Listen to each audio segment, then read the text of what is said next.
ఇందిరమ్మ ప్రభుత్వాన్ని తెలంగాణ రాష్ట్రంలో ప్రజలు నమ్మి తీసుకొచ్చారు కాబట్టే ఆ చట్టాన్ని మార్చాలని, మార్చిన చట్టం ఒక రేవంత్ రెడ్డి గారికో, ఒక పొంగులేటి శ్రీనివాసరెడ్డి గారికో, కేబినెట్ మంత్రులకో, కాంగ్రెస్ పార్టీకో మంచి జరిగితే సరిపోదు.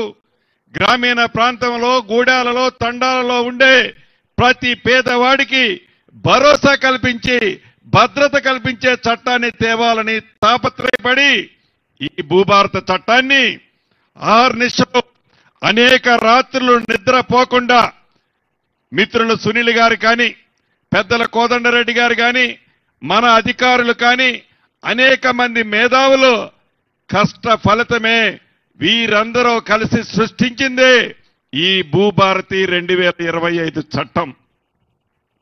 చట్టం చేయటమే కాదు, ఆనాడు 2020 చట్టానికి ఈ 2025 భూభారత చట్టానికి ఎన్ని తేడాలున్నాయో కళ్ళుండి కూడా కళ్ళు మూసుకొని నాకు ఏమీ కనపడటం లేదని ఏదైతే ప్రతిపక్షాలు ఇంకా పచ్చి అబద్ధాలు ఆడుతున్నాయో అది చూస్తేనే బాధ అనిపిస్తుంది.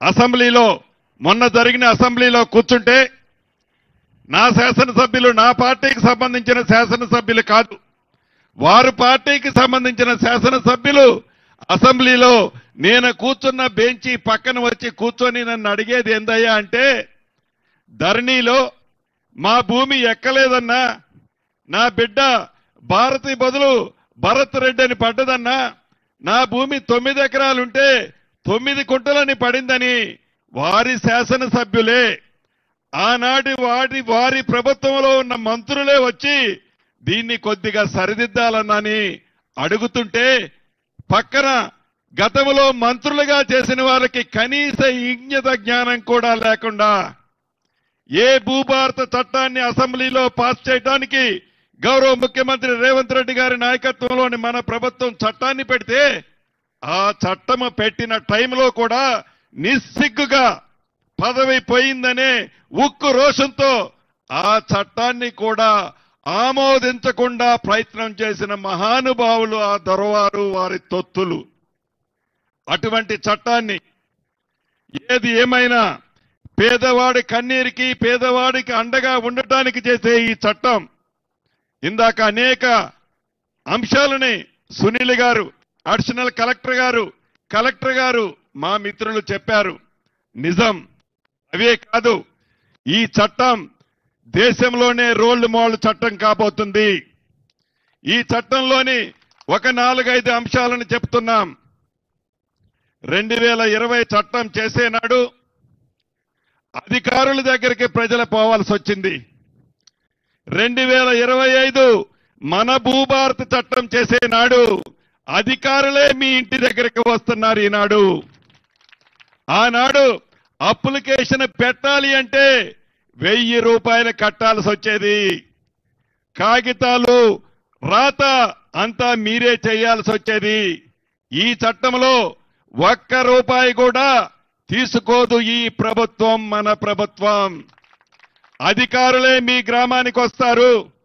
అప్లికేషన్ల కోసం గత ప్రభుత్వం లాగా డబ్బే ముఖ్యం మాకనే విధంగా కాకుండా అప్లికేషన్లు ఫ్రీగా తీసుకొని మీ కన్నీరు, మీ బాధ, మీ ఆవేదన, మీకు ఆ భూమికి ఏదైతే బంధం ఉందో ఆ బంధాన్ని తీర్చేదే ఈ భూభారత చట్టం.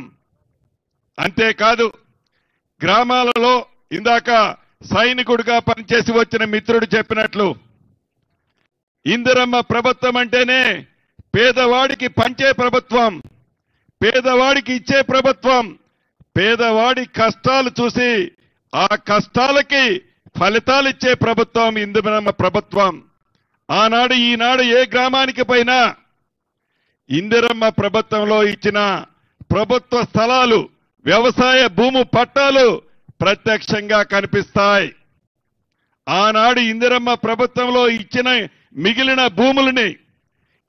భూములని ఇందాక మిత్రుడు చెప్పినట్లు ఆ పింక్ కలరు షర్ట్ వేసుకొని ఆ ధరణి పేరుతో పేదవాడికి చెందాల్సిన వేలాది లక్షలాది ఎకరాలని ఆనాటి ప్రభుత్వం కొల్లగొట్టిందన్నమాట.